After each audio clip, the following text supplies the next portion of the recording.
दो दोस्त थे। एक दोस्त ने अपने दूसरे दोस्त से पूछा, यार ये बताओ कि तुम्हारी वालिदा की फेवरेट डिश क्या है, खाने में फेवरेट डिश क्या है। बहुत देर तक सोचता रहा, फिर रोने लग गया। तो कहा कमाल है, इतनी देर से जवाब नहीं दे रहे। वो वेस्टर्न वर्ल्ड का शख्स था जिसने ये सवाल किया था। तो उसने कहा कि मेरी माँ की पसंदीदा चीज जो है ना, वो बचा हुआ सालन और बची हुई रोटी है।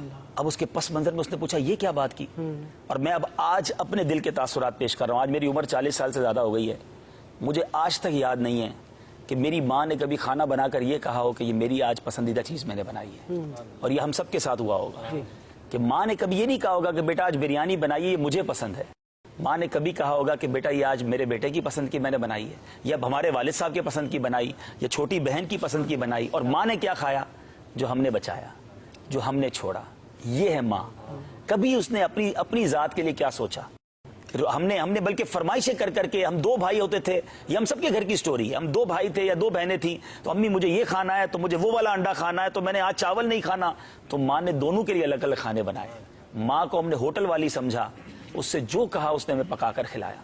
कभी ये सोचा कि माँ ने अपने लिए आज क्या पकाया? मगर माँ हमारे बचे हुए खा के खुश होती रही, हमारी प्लेटें साफ करती रही कि मेरे बेटे ने बचाया तो चलो मैं खा लेती हूँ, बेटा आप थोड़ा और निकाल लो, बच जाएगा तो मैं खा लूंगी। हमने गर्म खाना खाया, हमारी माँ ने हमारे बाद दस्तरखान उठाकर ठंडे खाने खाए। कभी अपनी फरमाइश से, मुझे तो याद नहीं पड़ता कि माँ ने यह कहा हो कि बेटा आज मैंने अपने पसंद का खाना बनाया हो। ऐसी अजीम हस्ती हो और उसकी दुआएं ना ली जाएं। जिनकी माएँ हैं उनकी दुआएं लीजिए, उनकी खिदमत कीजिए। अगर बूढ़ी हो गई हैं तो अब उन्हें तकलीफ ना दो, उनकी खिदमत करो। बहुत कर लिया उन्होंने हमारे लिए। बीमार है तो ये रब का एक तरह से, मैं समझता हूं, ये पता नहीं मेरी बात दुरुस्त है कि नहीं, कि जिसके वालिदैन बीमार हो जाए ना, या ऐसी पोजीशन में आ जाए कि अब उनकी खिदमत की हाजत है, तो ये बेटे के लिए खुशबख्ती का वक्त भी है कि अल्लाह ने जिंदगी में अब तुम्हें वक्त दिया है खिदमत करने का। वरना कई माँ बाप बच्चों को खिदमत का मौका ही नहीं देते, पहले ही चले जाते हैं, खुदमत करते करते ही चले जाते हैं।